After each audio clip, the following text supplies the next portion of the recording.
Hello, geeks and ghouls. You know this book. I know you know this book because I'm in there too.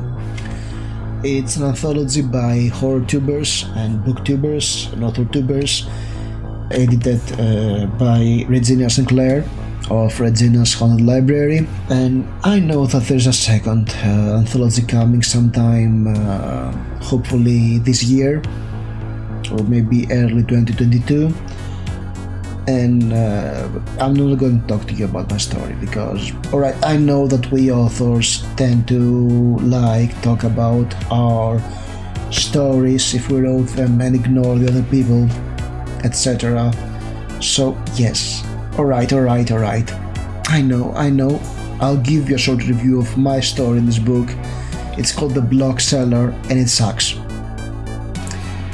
So now that we're over with this, because I'm one of those authors who believe that everything they have written sucks, instead of being one of those authors that 5-star their own books on Goodreads. Instead of that, I'll talk about the story in this book that I enjoyed the most, and it's called Drive Like Hell by Ken Poirier. And I leave a link for Ken's channel in the description below, along with a link on where to buy this book if you haven't done so already, because it's got a lot of great stories, and also mine, which sucks, as I told you, but you're not here for me, alright? You're here for better authors. What I love about the story has my type of a sense of humor. It starts in a gas station where somebody asked the attendant about an urban legend, and he started to narrate the story of Billy and Annie. Billy and Annie are a couple, and they decide to go on a trip to the wilderness outside of the city they are in. And the problem is Billy has an old Ford Pinto that is barely working anymore. It has done over 200,000 miles, and it's not a great car, right? And not only that, but it's starting to run out of gas while they are on their trip. So while they're traveling, they stop, and Billy proposes to Annie. He gives her a diamond ring and they make love, etc. But then as they continue their trip, they're running low on gas, so they try to find a gas station. They do find the gas station following a road strewn with a gravel road in the middle of nowhere. However, the gas station is abandoned, and the nearby house has 2 residents that appear to be an old man and old woman dead, not moving at all. So they freak out, they continue on their way, they're running very low on gas, and then they reach a farmhouse. And on this farmhouse there is a big monster truck that has spikes and chains and hooks with human limbs hooked on those hooks, and they panic and they start to drive away. They run away, but the truck is following them and is ramming them, and their car is barely working, and they're getting around by a huge truck which is out of hell. And they start to weather some blows, and at the end of the story they do escape, and they reach the gas station where the story is taking place, and they call the police. They tell everybody what happened. However, the police cannot find the road where this thing happened, because I guess it has a lot to do with the eclipse. Maybe the eclipse has opened a pathway to Hell's domain or something. Maybe that's the idea behind it. But you know what really got me? I like the story, alright? I like the story. It's very tense.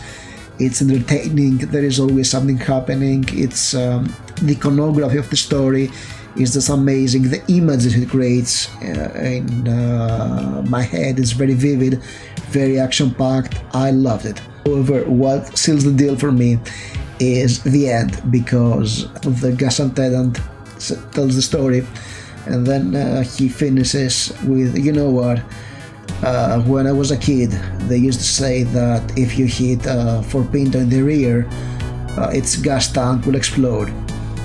But this Pinto took quite a few blows in the rear, and it's okay. The gas tank was intact. So yeah, that's urban legend. It doesn't blow up, and it's hilarious. It's very fun. It's got a very dry sense of humor. Like yeah, I told you a story about a couple that was handed down by a hell truck that was full of spikes and chains, and yes, they were handed by Pinhead's monster truck. Guess they found Pinhead's house in the woods, and he decided to tear their car and souls apart or something. I don't know, but yeah, it's like, yeah, no, Pintos don't blow up if you hit them in their ear, and that's like I just loved it, you know. I really loved that part. I was laughing out loud. I mean, that's you know what? Yeah, sometimes horror. You need a good laugh after a scare, and alright, it's not on the level of something like Triage, the story that Edward Lee wrote in Triage, where he writes one of the best space horror stories ever, or only to finish it on a joke. Yes, sometimes you need a good laugh after some tension, you know, to break the tension. It makes you feel so good listening to a good joke when things are dark. Not when things are dark, that ruins the atmosphere. That's pretty much why Marvel movies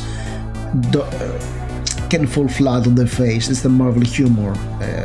When things are tense, there is a joke there and the tension is off, but when you have tension and the tension is over, you need a joke because you'll appreciate more. You were tense and now you can laugh at what you read and end the story in a good, hearted fun. And that's something that we don't often see in horror. So yeah, Ken's story, Drive Like Hell, again, Local Haunts by Regina St, and it's got all your favorite horror tubers in here and yours truly. So yeah, give it a read if you haven't done so already. And yeah, we're closing. It's only 2 short stories to Halloween, and yeah, stay spooky.